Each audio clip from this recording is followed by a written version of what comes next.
عدلے کا بدلہ۔ دو عورتیں قاضی ابن ابی لیلہ کی عدالت میں پہنچ گئیں۔ یہ اپنے زمانے کے مشہور و معروف قاضی تھے۔ قاضی نے پوچھا، تم دونوں میں سے کس نے بات پہلے کرنی ہے؟ ان میں سے بڑی عمر والی خاتون نے دوسری سے کہا، تم اپنی بات قاضی صاحب کے آگے رکھو۔ وہ کہنے لگی، قاضی صاحب، یہ میری پھوپھی ہے، میں اسے امی کہتی ہوں چونکہ میرے والد کے انتقال کے بعد اس نے میری پرورش کی ہے یہاں تک کہ میں جوان ہو گئی۔ قاضی نے پوچھا، اس کے بعد؟ وہ کہنے لگی، پھر میرے چچا کے بیٹے نے منگنی کا پیغام بھیجا، انہوں نے ان سے میری شادی کر دی۔ میری شادی کو کئی سال گزر گئے، ازدواجی زندگی خوب گزر رہی تھی۔ ایک دن میری یہ پھوپھی میرے گھر آئی اور میرے شوہر کو اپنی بیٹی سے دوسری شادی کی آفر کی، ساتھ یہ شرط رکھ دی کہ پہلی بیوی یعنی مجھ کو پھوپھی کے ہاتھ میں سونپ دے۔ میرے شوہر نے کنواری دوشیزہ سے شادی کے چکر میں شرط مان لی۔ میرے شوہر کی دوسری شادی ہوئی۔ شادی کی رات کو میری پھوپھی میرے پاس آئی اور مجھ سے کہا، تمہارے شوہر کے ساتھ میں نے اپنی بیٹی بیاہ دی ہے، تمہارے شوہر نے تمہارا معاملہ میرے ہاتھ سونپ دیا ہے، میں تجھے تیرے شوہر کی وکالت کرتے ہوئے طلاق دیتی ہوں۔ جج صاحب، میری طلاق ہو گئی۔ کچھ عرصے بعد میری پھوپھی کا شوہر سفر سے تھکے ہارے پہنچ گیا۔ وہ ایک شاعر اور حسن پرست انسان تھے۔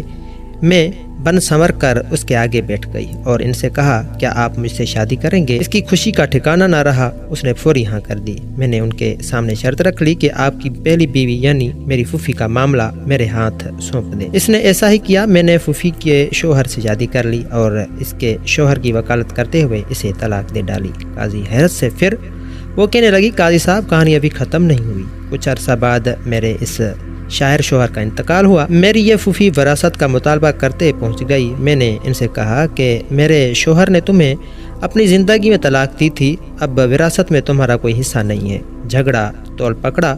اس دوران میری عدت بھی گزر گئی۔ ایک دن میری یہ پھوپھی اپنی بیٹی اور داماد میرا سابقہ شوہر کو لے کر میرے گھر آئی اور وراثت کے جھگڑے میں میرے اسی سابق شوہر کو سالس بنایا۔ اس نے مجھے کئی سالوں بعد دیکھا تھا۔ مرد اپنی پہلی محبت نہیں بھولتا ہے، چنانچہ مجھ سے یوں مل کر اس کی پہلی محبت نے انگڑائی لی۔ میں نے ان سے کہا، کیا پھر مجھ سے شادی کرو گے؟ اس نے ہاں کر دی۔ میں نے ان کے سامنے شرط رکھ لی کہ اپنی پہلی بیوی میری پھوپھی کی بیٹی کا معاملہ میرے ہاتھ سونپ دیں۔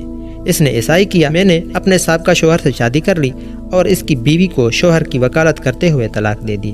قاضی ابن ابی لیلہ سر پکڑ کر بیٹھ گئے۔ پھر پوچھا کہ اس کیس میں اب مسئلہ کیا ہے؟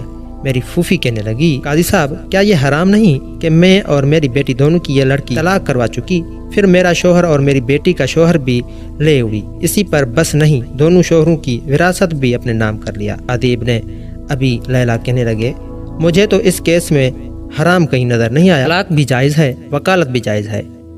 طلاق کے بعد بیوی صاحب کا شوہر کے پاس دوبارہ جا سکتی ہے، بشرط یہ کہ درمیان میں کسی اور سے اس کی شادی ہو، یا طلاق یا شوہر فوت ہوا ہو۔ تمہاری کہانی میں بھی ایسا ہی ہوا ہے۔ کے بعد قاضی نے خلیفہ منصور کو یہ واقعہ سنایا۔ خلیفہ ہنس ہنس کر ٹوٹ پھوٹ ہو گئے اور کہا کہ جو کوئی اپنے بھائی کے لیے گڑھا کھودے گا خود اس گڑھے میں گرے گا۔ یہ بڑھیا تو گڑھے کے بجائے گہرے سمندر میں گر گئی۔